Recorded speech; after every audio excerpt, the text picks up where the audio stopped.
Integration root x minus 1 by root x whole square dx. এটা আমি এটু কেনেকে করিম হোল স্কয়ার আছে আমি এটু স্কয়ার ফর্মুলা ভাঙি লম integration root x square minus 2 into root x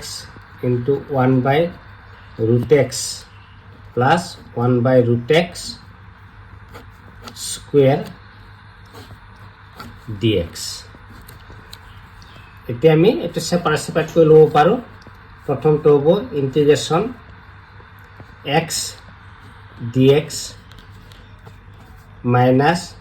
2 integration dx plus integration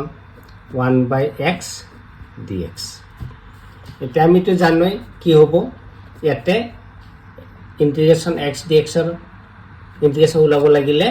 এর যেমন পাওয়ার আছে তাতকে এক বাড়ি যাব আর ডিভাইড সেম নাম্বার দিয়ে ডিভাইড হবে x square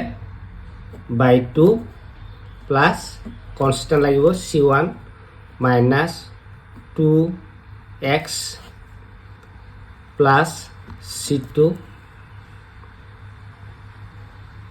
plus 1 by x dx এর log x তোমালোকে জানিব লাগিব 1 by x dx এর ইন্টিগ্রেশন হইছে log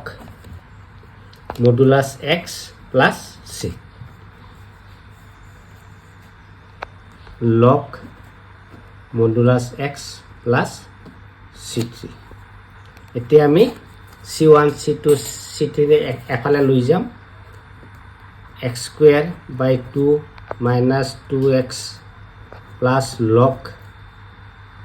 modulus x plus c1 plus c2 plus c3 equal x square by 2 minus 2x plus log modulus x plus net c. It is here solution.